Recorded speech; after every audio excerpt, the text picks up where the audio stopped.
Resolution that we feel the best way to resolve the problem is to implement a program in which we put in-car video cameras in each car that will not only record video, but it will record sound.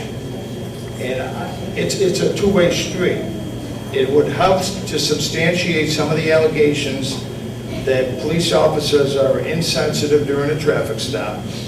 But to the police officer's side of it, it would also hopefully cut down on some of the false accusations. When somebody's given a ticket that something was said or something was done. We're in the process right now of purchasing 13 cameras. We expect the delivery of 15 vehicles by mid-August. Those cameras will be installed and operational hopefully by the end of August, beginning of September. Voice and picture will be recorded. It's limited, unfortunately, because it's only during a traffic stop. It's not a confrontation on the street, but it's a start. In my opinion, the N-word is not a sensitivity training thing. We hire you, you're 21 years old. By the time you're 21 years old, you know not to use racial slurs. So if you're using racial slurs, we go into the complaint area. That's disciplinary action against you. So we're here by invitation of the city. I think it's been a great working relationship. We're in our 5th year of doing it, and we have some productive results. You know, we have some things that we've done, spearheaded by the chief, that really his heart and his mind is to make this a safer community for everybody that lives in Niagara Falls. I've been on the street for a long time watching police officers interact with our youth, with our women, with our men, okay? Even with the impact team. I do not see the problems in the sheriff's department or the state troopers department that I see within the city of Niagara Falls. I don't see that. So to group them together and ask them what they do, I don't blame them. They're acting like professionals. When our kids, and we're not even talking about a traffic stop, when our kids are on bicycles, when our kids are walking home from school, when our kids are walking to the store, and they're being called out their name, the N-word, by a police officer, I gotta ask you this. Why in the world would one of our kids want to grow up to be like the same person that's persecuting them? I don't understand. So you can do all the recruitment that you want. It doesn't matter because they don't want to be subjected to the harassment, to the targeting, to the discrimination, to the humiliation, to watching their mother on the floor while your cops got the wrong house. Renee brought out some points, but it was never answered. Number one, the serious problem that we have. If we're a boss, we're supposed to set examples. So the Niagara Falls Police Department do what they do because one reason, they are not held accountable. So now, unless when we leave here, we make it very clear from now on, any misuse of force, any disrespect of individuals, you'll be held accountable. You're there to serve and to protect. To serve and to protect, not to humiliate, not to try to make people afraid of you, but because they don't respect the people, and I mean people of color. Now everybody here is not telling the same lie. It couldn't be. Young men are coming on the police force and doing what they please because no one is monitoring them. Okay, so when we leave here, you know, I see so many, some of them not saying anything, but they stop even the pastors. They don't care who you are. And they won't ask you anything. You have to abide by what they say. So, you know, again, if we understand that people are people, put yourself in that individual's place, then you know how to treat an individual. Thank you. Thank you.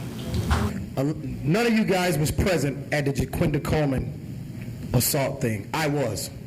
It was terrible. It was terrible. All she asked was to have a guy arrested that whooped on her. The officer told her, calm down. She said, there he is. He said, calm down. She's there. Bam! That's what happened. Now, Chella, I'm good friends with Chella and the guys up there, Mr. Lagardno. That's the truth of what happened. There's no, like Renee said, sensitivity training. Everything is aggression. Everything is aggressive. They jump out of the car, they have the wrong person. And to me, the way that these new rookie cops do things, they're not trained professionally. My problem is not you guys, the white shirts that I seen come up through the ranks and do the right things, the Cellos, the guards, even God bless the dead Conti. He was a great cop in this area. Because what Conti did, he understood the community. These rookies and these new guys work that 4 to 12, 1, 2, 3 o'clock in the morning shift, they are nuts. I'm going to tell you, they are nuts.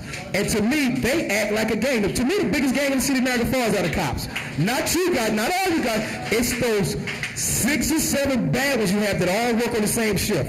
You know, you got. You know, I can go on.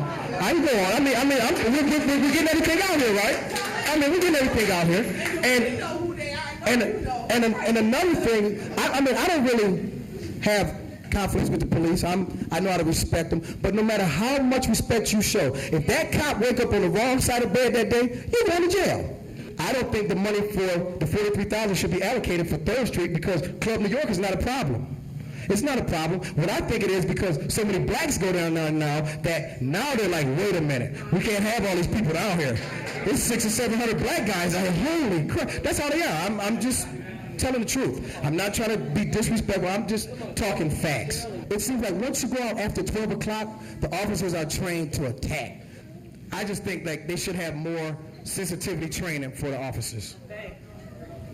From Friday night until Sunday, when the young people come out, and a lot of them from Canada, and the girls had their skirts on up to here, and the officers just sitting looking at them, and there is about 4 of them in the parking lot by the bank.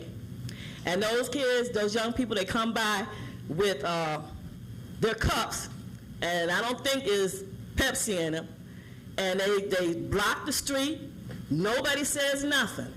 And me and my sister, whoever I'm with, we said, now, we'll sit here and we're going to watch and see what the police do. They do nothing. We could about have an accident or somebody can get hit. They just out in the street, half drunk, sloppy drunk, and stuff like that, and no officer says nothing. So I was telling my mother, I said, the minute you get a bunch of blacks down there, the police don't stop them. So what did I see last weekend? A bunch of blacks arrested from being over there. But maybe you should have somebody check and see what those officers are doing on the weekend, and are they treating those the same way they would in another neighborhood, because they are blocking traffic, they are being disrespectful, and half of them don't even have license. They come over there from Canada, and a lot of them are underage. A lot of them are underage because my nephew and some of the people I know, they socialize with them. So I just wanted, to say that. I want to say to the police department that some of your young cops you got on that you have just put on lately, do they have a racial problem? And I think they do. My son, about 3 months ago, he was walking to the laundromat, and a white female stopped him and was talking to him, and a patrol car passed by, and that's what was the problem. And he said, no problem, office. So he told him, say, shut up. So then he talked to the female, and she said, no problem. So he said back to him, said, no problem. So he called for a bag up. When the bag up got there, they handcuffed him, arrested him, and took him to jail. When he got to jail, they say he took his pocketbook out of his pocket and threw it down on the floor and told him to pick it up. And that's uncalled for. I mean, like you said, they are here to serve and protect. But like she said, y'all should be out somewhere checking some of these young cops, see how do they act. Because some of them do have an attitude, they do have a racial problem. But when you go down to court, who word you going to take? You're going to take the cops' word because you're going to say that we lied. If you feel there was something wrong about the stop or the way the officers conduct themselves, you can file a formal complaint with the department. The first step is to go in and contact the supervisor, say I'd like to file a formal complaint. You'll file a written complaint, we'll investigate it. I wasn't there, so I can't say. No, wait. I think his question, Captain, is if it occurred that way, or if that occurs. If those circumstances occurred, as you stated,